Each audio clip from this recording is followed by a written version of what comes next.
Hello, I'm Pringle Franklin, and welcome to Living on Jesus Street. Today we're coming to you from historic St. John's Chapel on the east side of Charleston, South Carolina, and we're here with Pastor Matthew Rivers. Thank you for having us. Well, thank you for being here with us. So let's hear about your childhood. How did things get started for you? For me, I would say my story is a little bit different. My mother was a single mother, and as a single mother, sometimes you struggle in raising two boys and a girl. And I remember a time when my mom didn't have the opportunity or have the monies to pay a bill, and she was talking to me. I was young at that time, and she said, "Son, I just don't know where we're going to get the money from to pay the light bill." And this was not an uncommon story. This happens to many people, even right now. And I made a promise to myself I was never going to be in that position to do that. And I think that promise dwarfed into me wanting what the world had to offer and not looking to God to answer that. I ran after all of the things that life said that it would offer. I wanted to be successful. I wanted to be like my peers.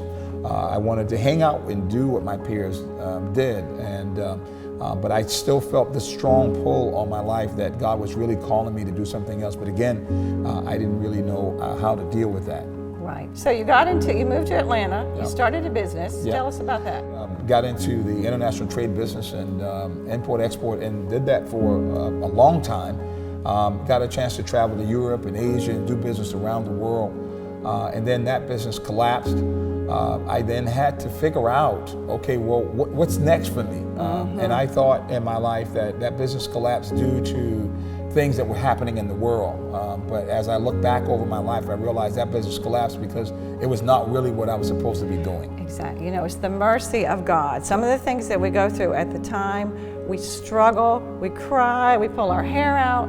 We look back later, and it was the hand of God on your life. Yeah. That's what you're saying, right? Yeah, it was truly God orchestrating me back to where I needed to be at. And I think at that time, to come back to Charleston, because I couldn't afford to stay in Atlanta. And it was an embarrassing time because I didn't really have all of the earthly things that I'd worked so hard for. Car was repossessed, I had no money. So you were going through all of those things, and then shame started to come up. I didn't want people to see me catching the bus. I thought I was still too good to catch the bus.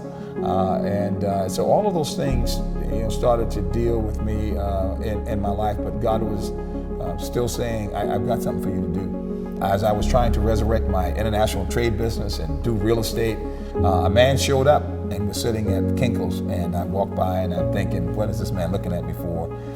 And I went inside, and he came inside and he said, "Son, I don't know you, sir, but I just wanted to tell you that the Lord said if you come work for me, then everything that you want, He'll give it to you." And I said to the man plainly, "Yeah, I go to church, thank you so much." And the man actually turned around and walked out the door. God was trying to say, no matter how much you try to go in that direction, it will end up right back where you started. I heard the Lord said, "Now is the time. You've rejected me 20 years ago. Now is the time." And He said it 3 times to me, and I knew right then, okay, I got it. Okay, 3 times. You know what? The grace of God, He often does. When He has a message like that, He will repeat it. Yeah. And that was the major turning point of your life. Yeah, major turning point. But like anything, when you accept the call for God, it's really kind of the start of the race, really. You think when I get with God, everything should be perfect. Right. And that's the mistake that I think most of us make.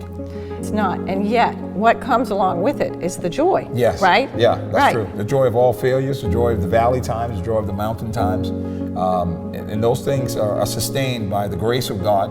Mercy and that grace of God keeps coming back to us. Yes. It's sometimes repeating, and we know His timing is perfect.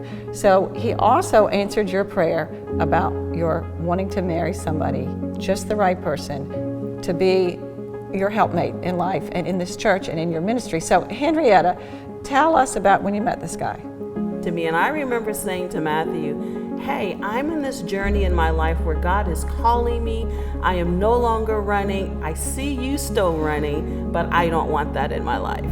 Yeah, I really think that this is the part that I think people don't want to tell, people don't want to share, especially pastors who have been in relationships and want to say, God did this for me and my wife. My wife and I, we understand that our struggles is the reason why we can preach and teach the way that we do. Right. It is our past that has become history for God to use, that many people can see and say, wow, if that pastor can go through that, well, okay, well, maybe what I'm going through is not as bad. That's exactly right. And for people not to give up hope. Correct. Well, and it's exactly what is needed today. And in each one of you out there listening, I know this story has been encouraging to you, and I hope that you'll take a moment to get on your knees or get quiet with the Lord in whatever way is comfortable for you, and just say, God, what kind of vision do you have for my life? Because I see that you can perform miracles, you can move mountains, you can bring me to a place where I can be of service to others in a way that really makes a difference.